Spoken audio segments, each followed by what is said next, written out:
नमस्कार, आप देख रहे हैं सीधी बात। मैं हूं राहुल कमल। आम आदमी पार्टी आम चुनाव में बड़े तौर पर भाग लेने की तैयारी कर रही है, लेकिन क्या दिल्ली का करिश्मा देश भर में दोहराया जा सकता है? इस पर बात करने के लिए इस वक्त हमारे साथ मौजूद हैं प्रशांत भूषण। स्वागत है आपका सीधी बात में। दिल्ली देश नहीं, दिल्ली में आपको 28 सीटें आई, लेकिन इसका यह मतलब नहीं कि लोकसभा चुनाव में भी आप इसी तरीके से ये परफॉर्मेंस रिपीट कर पाएंगे। क्या आपको भरोसा है कि दिल्ली का जो आपका परफॉर्मेंस था वो लोकसभा चुनाव में रिपीट हो सकता है? एक अद्भुत चीज़ हो रही है देश में कि जैसे कि देश के करोड़ों लोग जिनको आज तक लग रहा था कि इस देश में कुछ बदला ही नहीं जा सकता, कम से कम इस राजनीति को नहीं बदला जा सकता, इस देश की राजनीतिक व्यवस्था को नहीं बदला जा सकता, उनको एकदम दिल्ली के चुनाव के बाद और दिल्ली की सरकार बनने के बाद और सरकार का रवैया देखने के बाद एकदम से ये महसूस और एहसास होने लगा है कि भाई देश में एक नए तरह की राजनीति आ सकती है। प्रशांत जी, फर्क है। दिल्ली में आपका जो पार्टी है वो बेस्ड है। दिल्ली में बहुत देर तक आपने प्रचार किया, आप सब लोग दिल्ली में रहते हैं। बाकी जगहों पे आपका कोई संगठन नहीं है, आपके कार्यकर्ता बहुत कम हैं और वक्त बहुत कम है। आम चुनाव में मोदी जैसे नेता तो सालों से तैयारी कर रहे हैं, तब जाके उनका कैंपेन खड़ा हुआ है। नहीं, आप ठीक कह रहे हैं। देखिए, हम लोगों ने मिशन बुनियाद शुरू करी थी 1 साल पहले पार्टी की, जिसमें कि हम लोगों ने 310 जिलों में अपनी शाखाएं खोल ली थी और 22 राज्यों में। तो हम लोगों के करीब करीब आधे से ज़्यादा देश में शाखाएं बनी हुई हैं, पार्टी बनी हुई है। लेकिन अब जो उत्साह आया है और जो लोग जिस तरह से जुड़ रहे हैं, उससे हमको लगता है कि अगले 2 महीने में करीब करीब पूरे देश में हमारे पार्टी का ऑर्गेनाइजेशन खड़ा हो जाएगा। लेकिन उससे बड़ी बात यह है कि देखिए, 77 में इमरजेंसी ख़त्म हुई 19 जनवरी को और मार्च में चुनाव थे। उस समय एक वेव बनी थी। वेव क्या थी? इमरजेंसी के खिलाफ। आज भी उसी तरह की वेव बनती हुई दिख रही है। किसके खिलाफ? सरकार के खिलाफ? नहीं, ये वेव है पॉजिटिव वेव। ये वेव है एक नए तरह की राजनीति की। इन जो पुरानी भ्रष्ट पार्टियां हैं, जिस तरह की राजनीति करते रहे हैं, भ्रष्टाचार के आधार पर, पैसों के आधार पर, जनता से बगैर पूछे सिर्फ उनकी वोट लेकर उसके बाद उनकी छाती पर बैठकर राज करना, राजा बन जाना और जनता को अपना प्रजा मानना, इस तरह की राजनीति का जनता को एक विकल्प दिख रहा है। और इस वजह से एक पॉजिटिव एनर्जी, एक पॉजिटिव वेव इस देश में जनरेट हुई। आप मेरे सवाल से बच रहे हैं। मेरा सवाल यह है कि नरेंद्र मोदी तो विकल्प के तौर पे तैयार खड़े हैं, लोग केजरीवाल के पास क्यों जाएंगे? आखिरकार कोई ये नहीं चाहता कि खिचड़ी सरकार बने, लोग चाहते हैं कि स्थिर सरकार आए। क्या आपको लगता है कि अरविंद केजरीवाल या आम आदमी पार्टी 272 सीटें पा सकती है? आप खुद मुझे बताइए प्रशांत भूषण, बताइए। देखिए, 272 सीटें आएंगी कि नहीं, बताइए। अगर जब वेव बनती है उस समय 77 में हमने किसने सोचा था कि नॉर्थ इंडिया में 350 में से कांग्रेस की 1 ही सीट रह जाएगी और पूरा स्वीप हो जाएगा? किसने सोचा था? मैं भी 1 महीने पहले तक ये मानता था कि भाई आम आदमी पार्टी का लोकसभा चुनाव में अगर 50 सीट आ जाएं तो बहुत अच्छा होगा। अब आपको क्या लग रहा है? अब हमको लग रहा है कि कुछ कह नहीं सकते, कोई सीमा नहीं बांधी जा सकती। 270 क्या 400 भी आ सकती हैं। अगर ये वेव बनती रही और इस तरह की पॉजिटिव एनर्जी जो कि पूरे समाज में दिख रही है, अगर ये बनती रही। ख्याली पुलाव तो मत पकाइए। 400 सीटें की बात कर रहे हैं। 400 सीटें तो कांग्रेस पार्टी को बहुत कम नसीब हुई, वो भी जब बहुत बड़ी सहानुभूति की लहर उनके साथ। यही मैं कह रहा हूं कि मैं ये दावा नहीं कर रहा कि हमारी 400 सीट आ जाएंगी, ना ही मैं ये दावा कर रहा हूं कि हमारी मेजॉरिटी आ जाएगी।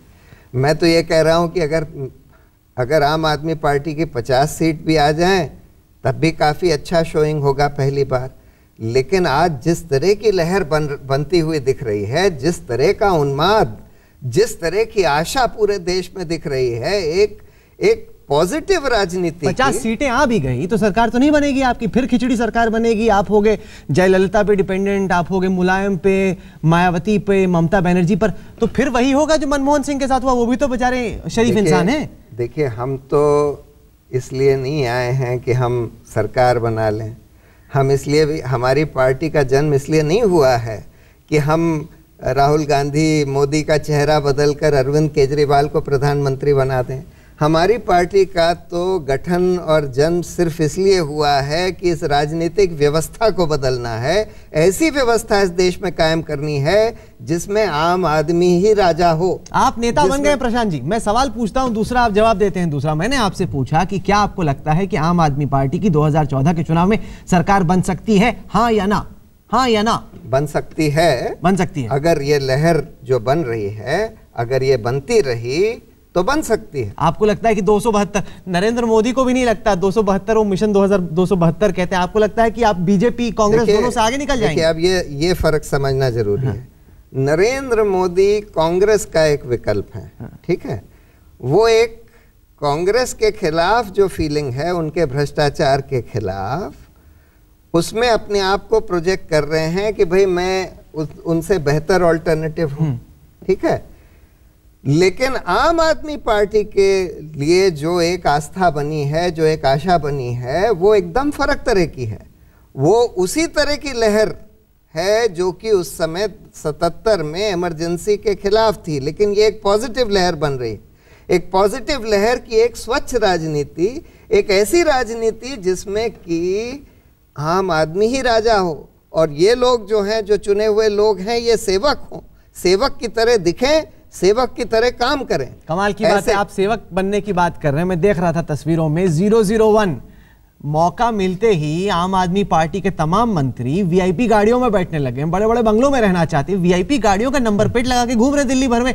कौन से सेवक बनने की बात करते हैं प्रशांत जी आप? देखिए, काम करने के लिए आपको गाड़ी, वीआईपी नंबर प्लेट की क्या जरूरत है? नहीं, वीआईपी नंबर प्लेट लगी हुई है, आज ही के अखबार में पढ़िए, फ्रंट पेज पे वो हट जाएगी। क्यों लगी? क्यों? अब वो तो सरकार ने लगा दी। सरकार ने कैसे लगा दी? आप मंत्री, आप बोलिए, हमें नहीं चाहिए। ये तो नई सरकार है जिसका गठन अभी हुआ है, और इसीलिए जब लोगों ने बोला कि भाई 5 कमरे का बंगला भी पर नियत तो डगमगाई के लिए, नियत तो डगमगाई, 5 कमरों का बंगला लेने के लिए आप तैयार हुए। हमारे पास पुराने इंटरव्यू हैं, सीधी बात के इंटरव्यू हैं, जिसमें आम आदमी पार्टी के नेताओं ने कहा ना हम बंगला लेंगे ना हम गाड़ी लेंगे, मौका मिलते ही बंगला भी चाहिए गाड़ी भी चाहिए। क्या फर्क है आप में और बाकियों में? हमने ये कभी नहीं बोला कि हमने ये बोला, बयान निकाल के दिखा दूंगा मैं।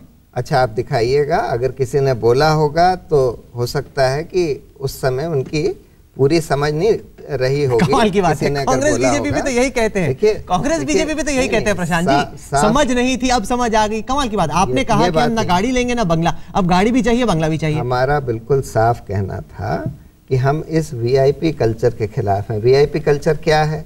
3.5 एकड़ के बंगले मुख्यमंत्री के, मंत्रियों के। कमाल की बात है Prashant ji, VIP number plate किन के मंत्रियों पे लगे हैं? आपकी पार्टी के जो मंत्री हैं वीआईपी नंबर प्लेटों में घूम रहे।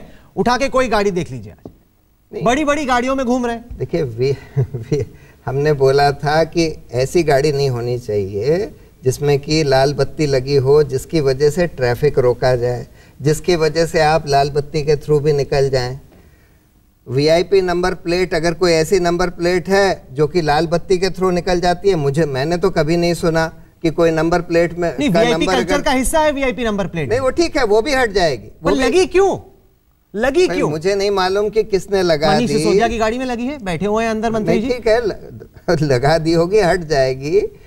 सवाल ये है कि हम लोगों का ये कहना है कि हम लोग इस कल्चर के खिलाफ हैं जिसमें मंत्रियों को आम आदमी से ऊपर माना जाता है।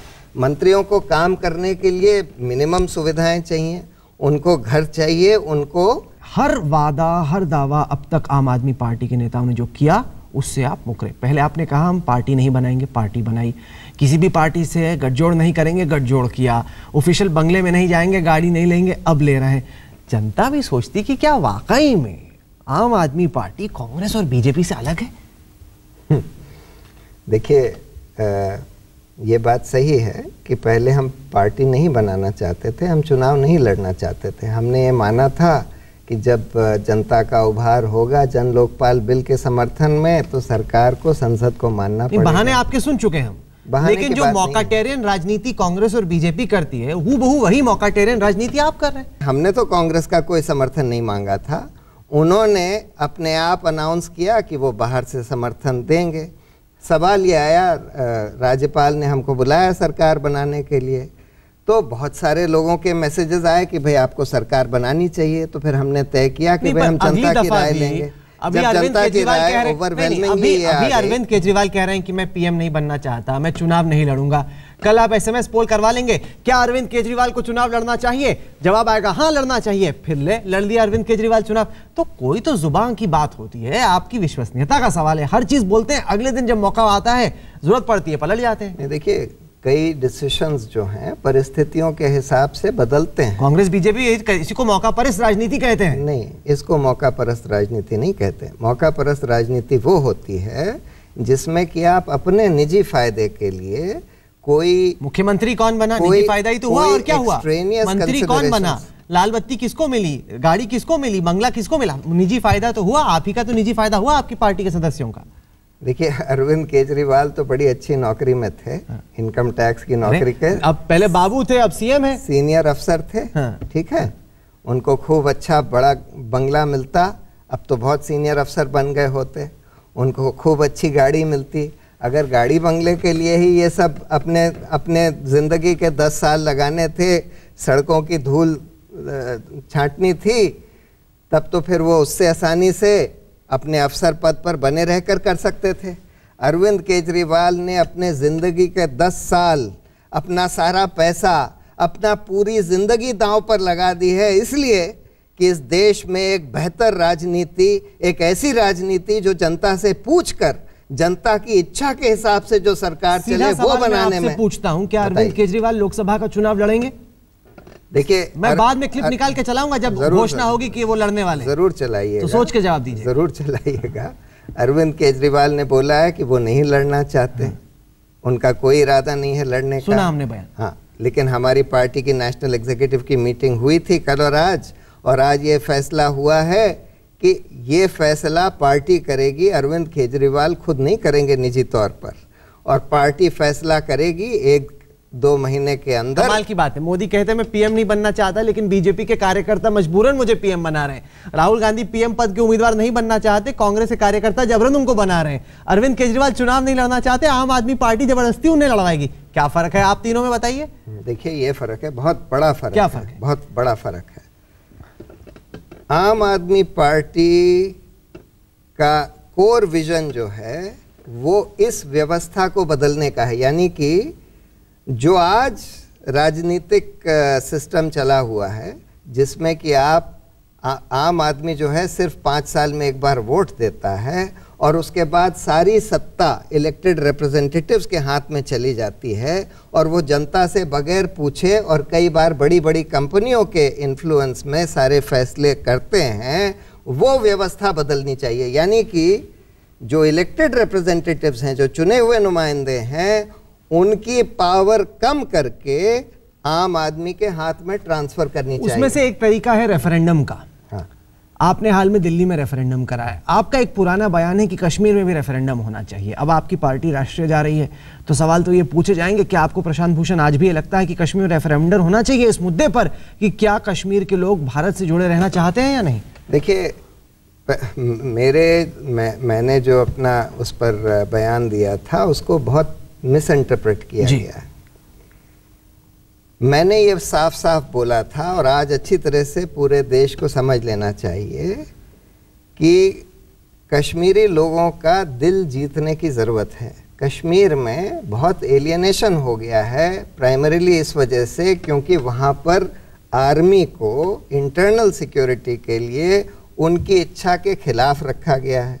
आर्मी के बहुत सारे ह्यूमन राइट्स वायलेशंस हुए हैं, जिसकी वजह से वहाँ के लोगों के दिल में बहुत चोट पहुँची है।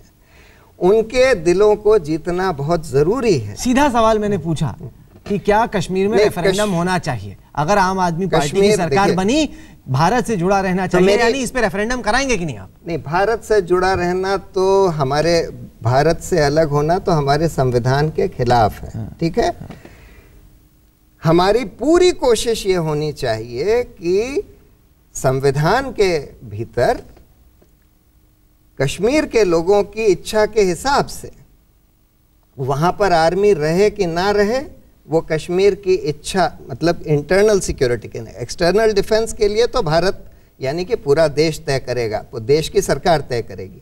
इंटरनल सिक्योरिटी के लिए, वहाँ की कश्मीर की इंटरनल उन्हीं लोगों की सिक्योरिटी के लिए अगर वो लोग ये चाहते हैं कि भाई यहाँ पर आर्मी ना रहे या armed forces special powers act ना हो, तो उनकी इच्छा के खिलाफ नहीं होना चाहिए।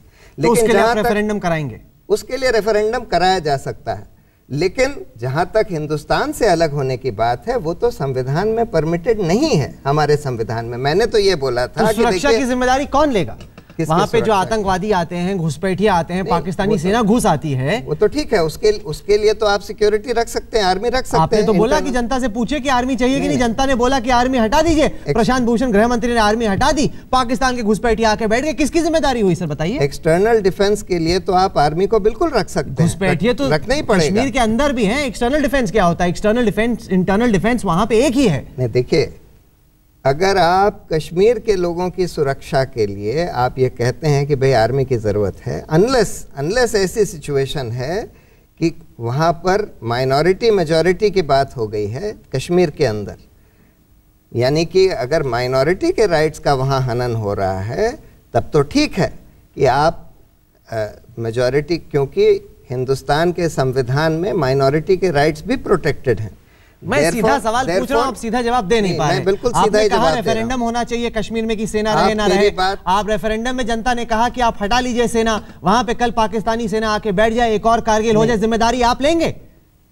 कौन लेगा जिम्मेदारी? एक्सटर्नल डिफेंस के लिए आप वहां पर सेना लगा सकते हैं, वहां के लोगों से बगैर पूछे। मैं ये कह रहा हूं कि armed forces special powers act जो है, जो कि ये कहता है कि भाई कोई, आपने कहा कि सेना होनी चाहिए या नहीं, हाँ, उसके लिए इस पे रेफरेंडम होना चाहिए, इसी इंटरव्यू में कहा आपने। हाँ ठीक है, उसके लिए भी होना चाहिए। बस फिर वही तो मैं आपसे पूछ रहा हूं, पाकिस्तानी सेना ने घुसपैठ कर दिया, करगिल होगी, प्रशांत भूषण जी जवाब कौन देगा? आप फिर से गलत उसका मतलब लगा रहे हैं। देखिए, मेरी बात ठीक से समझिए। एक्सटर्नल डिफेंस के लिए सेना लगाना ना लगाना भारत सरकार का पूरा दायित्व है, ठीक है। इंटरनल सिक्योरिटी के लिए, यानी कि वहां के ही लोगों के सिक्योरिटी के लिए वहां पर सेना रखना ना रखना वहां की जनता से बगैर पूछे, मेरी राय में देश चलाने के लिए जनता गैर लोकतांत्रिक होगा। फैसले लेने पड़ते हैं जो कि शायद लोगों को पसंद ना आए। सड़क पर खड़े होकर नारे लगाना प्रशांत जी आसान चीज है। मैं ये कहता हूं कि किसी के अपने सिक्योरिटी के लिए आप ये कह रहे हैं कि भाई इसके लिए सेना की ज़रूरत है, अनलेस कि वहाँ पर ऐसी कम्युनल माइनॉरिटी मेजॉरिटी की सिचुएशन हो गई है, तब तो ठीक है, आप फिर भी माइनॉरिटी के प्रोटेक्शन के लिए आर्मी लगा सकते हैं। लेकिन अगर वहाँ पर ऐसी कोई सिचुएशन नहीं है और वहाँ के लोग ये नहीं चाहते कि भाई उनकी सिक्योरिटी के लिए आप यहाँ आर्मी रखें जो कि ह्यूमन राइट्स का वायलेशन कर रहे हैं, तो वो नहीं होना चाहिए। उसी वजह से एलियनेशन हो रहा है। ये हम लोगों को, पूरे देश को समझना बहुत ज़रूरी है। नॉर्थ ईस्ट में भी ये बहुत बड़ा प्रॉब्लम है जिसकी वजह से एलियनेशन हो रहा है। चलिए, आपने अपनी बात रखी। जनता क्या इसको देश हित में मानती है या राष्ट्र की सुरक्षा के खिलाफ, ये फैसला हम जनता पर छोड़ते हैं। प्रशांत भूषण जी, सीधी बात कार्यक्रम में आने के लिए आपका बहुत बहुत धन्यवाद। तो ये थी प्रशांत भूषण से आज की सीधी बात।